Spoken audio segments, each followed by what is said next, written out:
Hello everyone and welcome back to the Great Book of Grudges. My name is Nathan and today we're going to do something a little bit different. Yesterday, some members of the Total War Warhammer team hosted an Ask Me Anything on Reddit, where they went over a bunch of stuff, and I'm not going to go through over the whole thing. A lot of YouTubers have done that and it doesn't seem like there's a point to do so. However, there are two specific points I actually want to cover. Mainly because I believe that these are two very important notes that we should discuss, so let's jump right into it. First, we have a question that was largely left unanswered, mainly because it was asking a lot about Total War Warhammer 3, but there was one specific part that was actually answered. The question was, can we get a rough estimate of how many more Lord packs are remaining for Warhammer 2? Would be nice to know where we are in the life cycle of Warhammer 2. To which Grace actually answered, so with the caveat that this is a rough estimate, we're aiming for 2 more Lord packs for Warhammer 2. However, please do keep in mind that this was planned before the pandemic. Apologies, but I'd rather not say the name of the pandemic at the moment. It's known to cause YouTubers issues. But she continues, and as I always say, development is subject to change, so nothing about this is currently set in stone. So what does this mean? Well, obviously they had planned to do 2 DLCs, however, given recent circumstances they might only do 1, but it's still possible that we'll see 2 or maybe even more. We know that the next DLC will come with a green skin rework, so it's pretty safe to assume that they will be one of the main factions of the next Lord Pack. And it looks like we might not get every faction from Total War Warhammer 1 being reworked in Game 2. Not counting the greenskins, the other factions needing reworks are the Wood Elves, the Beastmen, the Warriors of Chaos, and maybe Norska? They're quite okay to be honest, but they still need a rework. Then again, it's always been kind of suspected that we'll see a rework for the Warriors of Chaos, the Beastmen, and maybe even Norska in Warhammer 3 if it is more Chaos-centric. But the main thing I've taken from this is that this is pretty much confirming that we are near the end of the life cycle of Total War Warhammer 2.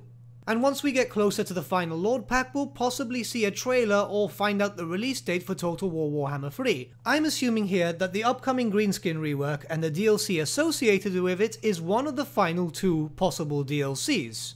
We're supposed to be getting news on the new DLC around May, which means that normally it's about a week or 2 after that we actually see the release. Which means we'll probably have to wait around 6 more months or so. I believe that's what the cycle was for new DLC. And then after that would be Total War Warhammer 3. We're getting closer and closer. And now for the final part I wanted to cover, which was answered by Rich A from CA. There's a few things that he did answer, but I just want to go into one specific part. The question was as follows. How much background stuff was done on the naval front? I know it was considered to be resource intensive to bring in naval combat because of Warhammer's variety, it'd essentially be an extra second army for every faction. But was ship related concept art done for assets that never made it, or discussion with GW about navies for factions that premiered after Man of War? Which Richard's answer was as follows. To be honest, we really just wanted to focus on the core of Warhammer, which is battles on land when we first started the trilogy. Sure, things have changed and expanded since then, hence the island battles and unique ships we added to the Vampire Coast. Who knows where we'll end up in the future, but we are aware that a lot of people would like to see some epic sea battles in the series. Is this a hint?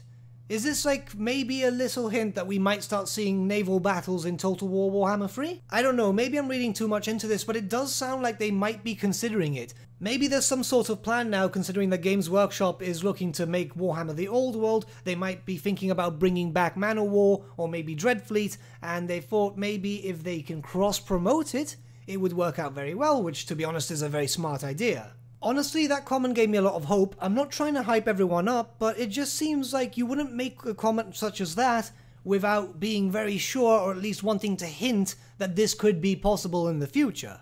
Then again, I could be completely wrong, but what do you guys think? Let me know your thoughts in the comments below and let's start a bit of a discussion. Honestly, I think we're getting very close to Total War Warhammer 3 and I'm thinking that ship battles are more than possible now. But with that, my friends, we've come to the end of our video. Thank you so much for watching. If you did enjoy the video, might I suggest giving the video a like or even subscribing to the channel, as it really does help us out.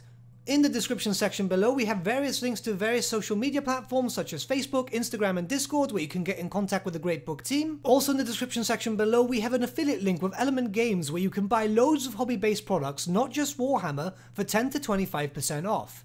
Purchasing from that link and also using our special code, which is also in the description, supports the channel at no extra cost to you, which we think is rather cool. A big thank you to our patrons. Your support means the world to us. Honestly, it's amazing that people want to help a small channel like us grow and get to a higher level of content. A special thank you to our patron Gibraltar LUSC for subscribing to us at our Fane level. Honestly, mate, you're super cool. And finally, a big thank you to all of you for liking, sharing, and commenting on the videos. Lately, we've been seeing a massive growth to the channel, which is absolutely amazing, and it's so cool to be able to talk to so many Warhammer fans across the world. It's incredible, really. We can't thank you guys enough for the support, but hopefully we can continue to entertain you. But with that, my friends, thank you for watching once again, and we shall see you all again very, very soon. Have a good day.